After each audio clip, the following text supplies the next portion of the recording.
Mesdames, Messieurs, bonsoir.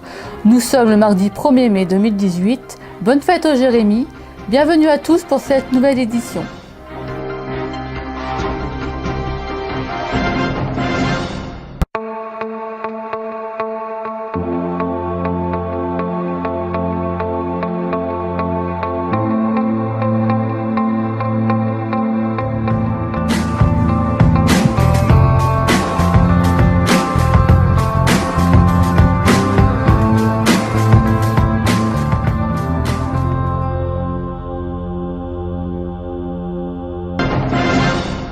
La fête du travail est associée au muguet.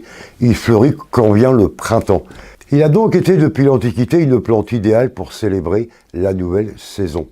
Mais ce n'est qu'au début du XXe siècle qu'il sera associé à la fête du travail, qui date elle-même depuis 1889. En France, il existe une tradition selon laquelle un brin de muguet à 13 clochettes porterait bonheur. Alors donc, trouvez-le demain dans les rues de Montluçon. Il sort le bout de son nez quand arrive le mois de mai. Il sort le bout de son nez quand arrive le mois de mai. Le muguet du 1er mai. Le 1er mai, c'est la fête du travail, mais c'est aussi le jour où l'on offre du muguet. Mais pourquoi offrir du muguet le 1er mai et pourquoi le muguet est-il aujourd'hui associé à la fête du travail?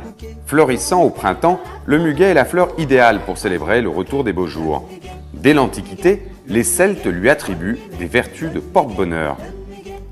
Mais c'est lors de la Renaissance que la tradition d'offrir du muguet le 1er mai voit le jour. Le 1er mai 1561, le roi Charles IX reçoit un brin de muguet porte-bonheur. Le cadeau lui plaît tellement qu'il décide d'offrir tous les ans un brin de muguet à chacune des dames de sa cour. La tradition perdure jusqu'à la Belle Époque, notamment en Île-de-France, où les boutiques offrent des brins de muguet à leurs clientes pour le 1er mai. Entre 1886 et 1889, de nombreuses manifestations syndicalistes secouent la France. En 1889, les syndicats proposent que le 1er mai soit une journée chômée consacrée à la manifestation. Les participants prennent l'habitude de défiler avec un triangle rouge à la boutonnière qui symbolise la division de la journée en 3 parties égales, le travail, le loisir et le sommeil. Le triangle rouge est ensuite remplacé par l'églantine rouge, qui devient le symbole des revendications des travailleurs. Et c'est en 1941 que le gouvernement de Vichy décide d'instituer officiellement la fête du travail le 1er mai. Mais comme le rouge est traditionnellement associé à la gauche, eh bien il décide définitivement de mêler le muguet à la fête du travail.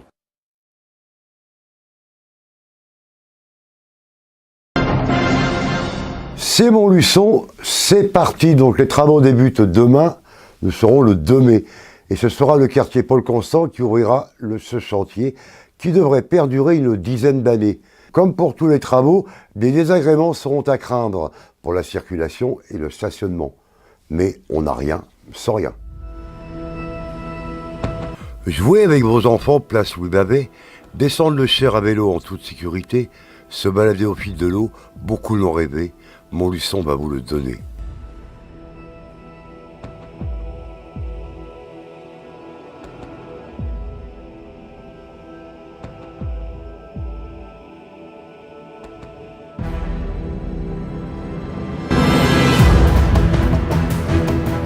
Un chantier d'une dizaine d'années va donner une grande notoriété avec le projet C'est Montluçon.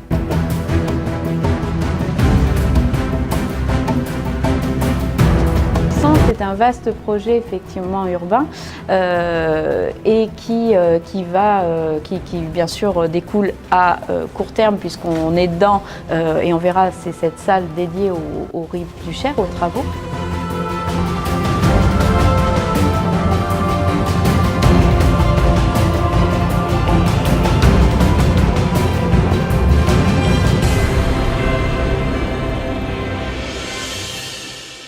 Vous avez l'accueil et un panneau qui explique la genèse en fait du projet. Parce que c'est quoi C'est Montluçon? Je ne sais pas si vous avez vu le panneau quand vous êtes entré, l'enseigne a été mise tout à l'heure.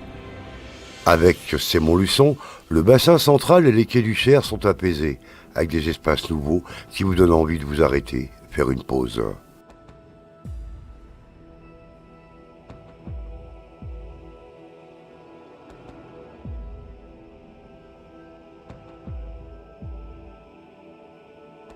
Vous circulerez à pied ou en vélo le long des quais par des itinéraires sécurisés. Vous pourrez contempler la rivière du haut du pont Saint-Pierre, écouter un concert square Fargin-Paillol, prendre un verre au ras de l'eau. Donc beaucoup de dossiers, 22 dossiers d'équipes d'urbanistes.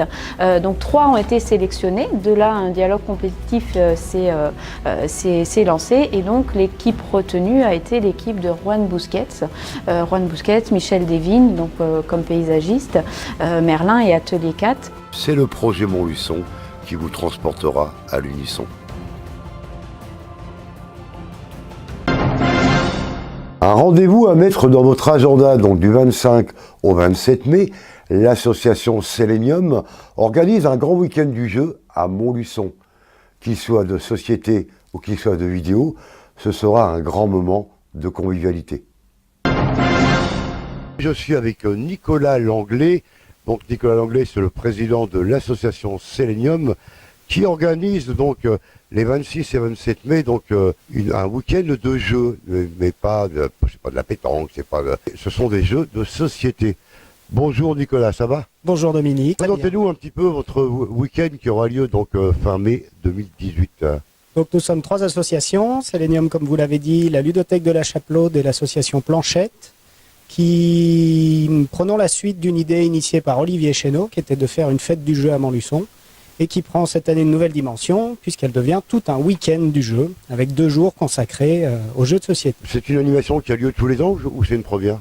C'est la 3e fête du jeu, mais c'est le premier week-end du jeu sous cette forme, avec 2 jours consacrés au jeu. Alors, donnez-nous plus de détails pour faire venir les gens. Qu'est-ce qui va se passer? On peut jouer aux dames, on peut jouer aux échecs. Tout à fait. Donc déjà, c'est 2 jours complètement gratuits, où les associations montluçonnaises, dans un premier temps, le samedi 26, vont venir présenter ce qu'elles font de manière ludique. Donc en effet, on va avoir des associations autour du poker, des échecs, la ludothèque pour une section plus petite enfance. Il y aura aussi du jeu de rôle, du jeu de société plus pour adultes. Un peu tout ça, mais aussi d'autres associations qui ne sont pas forcément dans le milieu du jeu au départ, mais qui vont venir présenter ce qu'elles font de manière ludique et participative. Ça, c'est pour le samedi. Et le dimanche, on a des créateurs de jeux qui vont venir présenter soit des jeux qu'ils ont déjà édités, soit des prototypes qui sont en développement et qui vont venir faire tester du coup aux gens.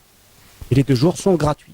Est-ce qu'on aura un peu de musique autour? Il y aura quelque chose? Il y aura d'autres animations? Pas d'animation particulière prévue, en tout cas musicale. Par contre, l'Office de tourisme se joint à nous pour un événement spécial en nocturne le samedi soir autour du célèbre jeu du loup-garou. Donc une mise en scène un peu médiévale avec des loups qui risquent de manger des villageois. Enfin, un truc sympathique. En face du Mupop, on est dans le quartier. Là, ça sera même sur l'esplanade du Vieux-Château pour qu'on soit encore plus dans le thème. Et je crois qu'il s'agit d'une affaire de loups qui attaquent les ducs de Bourbon.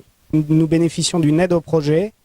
Donc la mairie nous a donné une petite enveloppe pour organiser cet événement. Et la mairie et la communauté de communes nous soutiennent aussi au niveau de la logistique pour la mise à disposition du Mupop et tout ce qui va être les stands, etc.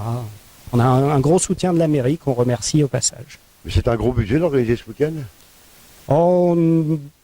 C'est un bon budget. D'accord. Gros budget, non. Il y a des événements qui coûtent beaucoup plus cher. Là, comme c'est assez participatif, on sollicite les associations de la région. Tout le monde y met un peu la main. Tout le monde met la main à la pâte. C'est comme ça qu'on dit. Donc ça va. D'ailleurs, j'en profite pour faire un appel à bénévoles aussi. Nous cherchons des gens pour nous aider à organiser tout ça, à monter les stands et les ranger aussi. Et vous avez besoin le 25 mai, le 30, ou avant ou pendant? Le 26 et le 27 pour l'événement en soi. Et aussi le 25, puisque j'en ai pas parlé, on a un petit off. Donc le nom de l'événement, c'est bien Week-end du jeu, c'est le jeu au sens large. Et on y inclut aussi le jeu vidéo, puisque le vendredi 25 au soir, il y aura une conférence débat avec un créateur de jeux vidéo qui viendra au Mupop présenter son travail, présenter aussi la complémentarité entre le jeu vidéo et le jeu de société. Et ça sera suivi d'un moment de jeu où il y aura des ordinateurs, des consoles à disposition, des jeunes et des moins jeunes qui veulent s'essayer à tout ça. Et ce week-end donc s'adresse plutôt aux enfants, aux adultes? C'est vraiment tout public. On aura une aire petite enfance pour les tout petits, même avant 3 ans. N'hésitez pas à venir jouer avec vos enfants. Et des jeux plus pour enfants, pour ados, même pour adultes, notamment le jeu de rôle qui permet de se mettre dans la peau de divers personnages et de faire avancer une aventure. Ça sera aussi l'occasion d'acheter des jeux modernes, puisqu'on n'a pas de boutique encore à Montluçon qui vend des jeux modernes, des jeux de société modernes. Et il y aura notre boutique partenaire 1000 jouets qui est de Saint-Amand-Montron qui viendra vendre des jeux sur place. Donc je vous rappelle, donc c'est le week-end du 26 et le 27 mai, donc place Notre-Dame et au Mupop, et aussi sur l'esplanade du Vieux-Château. Là. Le soir. Seulement le samedi soir. Ça s'appelle le week-end du jeu, donc le premier du nom, puisque avant ça avait lieu une journée, Voilà. là ça a lieu sur un week-end, et donc c'est organisé par l'association Selenium, avec aujourd'hui nous recevions donc le président Nicolas Langlais. Halloween, c'est fin octobre, mais en attendant la sortie du film Le Vampire de Montluçon, le labyrinthe à Guéret sera infecté de monstres et d'êtres bizarres. C'était en 2017.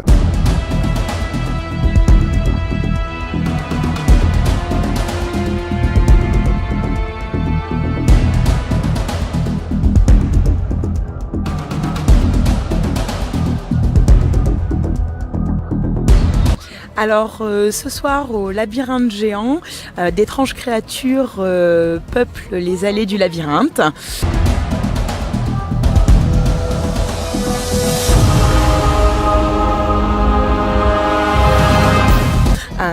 Les visiteurs sont invités à explorer le labyrinthe de nuit et d'affronter ces étranges créatures et de réussir à en sortir.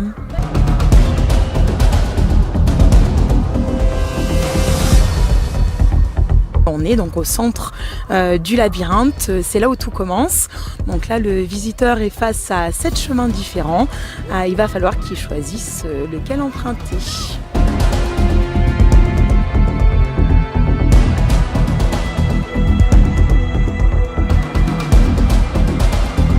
Étranges créatures un petit peu partout. Saurez-vous courir assez vite pour sortir du labyrinthe? C'est la nuit d'Halloween, bien sûr, donc c'est pour ça que le labyrinthe ce soir est hanté.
À demain à 19h pour une nouvelle édition. Bonne fête du travail à tous, bonne soirée à tous et portez-vous bien!